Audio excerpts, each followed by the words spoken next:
తండ్రి కోరిక, ఇటు గురువు గారు కూడా చదువు ఫినిష్ చేసావు ఎవరినైనా సరే ఆయన అలాగే అంటారు.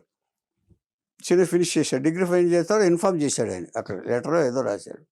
రాసిన తర్వాత ఆయన టెలిగ్రామ్ ఇచ్చాడు, రమ్మని, బయలుదేరి రమ్మంటే వెళ్ళటానికి డబ్బులో ఇంటి దగ్గర ఇది లేదు, వెళ్ళటానికి మెడ్రాస్ వెళ్ళిపోతానంటే వెళ్ళటానికి అంత డబ్బులు లేవు. అప్పుడు ఫ్రెండ్స్ అందరూ కలిసి పల్లెపడుచు అనే డ్రామా వేసి, టికెట్ డ్రామా వేసి 717 రూపాయలు ఎంతో వస్తే అది ఇచ్చి గ్రాండ్ వీడ్కోలు పలికి పాలకొల్లు నుంచి మెడ్రాస్ పంపించారు. మెడ్రాస్ పంపించిన తర్వాత ఫస్ట్ మెడ్రాస్ దిగిన తర్వాత అక్కడే ఆ అడుగు పడటంతో 100 చిత్రాల దర్శకుడికి నాంది అయింది ఆ అడుగు మెడ్రాస్ స్టేషన్లో. ఏమండి, అది అయిన తర్వాత ఫస్ట్ రాధమ్మపల్లి షూటింగ్కి తీసుకొచ్చారు. రాధమ్మపల్లి షూటింగ్కి తీసుకొచ్చిన తర్వాత అక్కడ శారద గారి పక్కన ఒక అసిస్టెంట్గా గేదెలు తోలుకుంటుంది ఆవిడ, అందులో క్యారెక్టర్, విలేజ్ క్యారెక్టర్. ఆ పక్కన అసిస్టెంట్గా ముందు వేషం వేయించారు, నటుడు కదా జనరల్గా. వేయించిన తర్వాత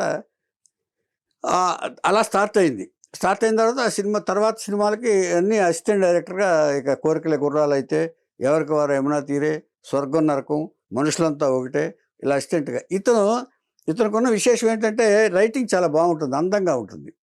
రైటింగ్ బాగుంటే ఎవరైనా ముందు దూరిపోతారు కదా. అన్ని సినిమాలకి ఇతని చేత రాయించేవాళ్ళు. ఆయన కథ చెప్పడం కానీ అంటే కూడా ఉండి, ఆయనకి ఎప్పుడైనా ఏ థాట్ వస్తే ఆ థాట్ చెప్తా ఉంటే ఈయన రాస్తూ ఉండాలి. అలాగా కోడి రామకృష్ణ దగ్గర అయిపోయాడు. అంటే అన్ని సినిమాలకి అటెండ్ అవ్వటం మొదలుపెట్టాడు ఆయన. ఆయనకి ఏ థాట్ వస్తే అది, డైలాగులు చెప్తే డైలాగులు రాయాలి. ఆ తర్వాత ఆ స్పీడ్ అందుకోలేక స్పీడ్గా చెప్తుంటే టేప్ రికార్డర్లు వచ్చినాయి అప్పుడే గురువుగారి దగ్గర. ఏమంటే ఇలాగ అయిన తర్వాత వచ్చాడు. అయిన తర్వాత తూర్పు పడమరకి కావాలని రాఘవులు గారు కదా ఇచ్చింది, ఆయన ఎలాగైనా రాఘవ్ గారి కంపెనీలో చేయాలని చెప్పి ప్లాన్ చేసి వాడు ఎలాగ వెళ్తాడు కదా, అన్ని సినిమాలకు వెళ్తాడు కాబట్టి తూర్పు పడమర పనిచేశాడు.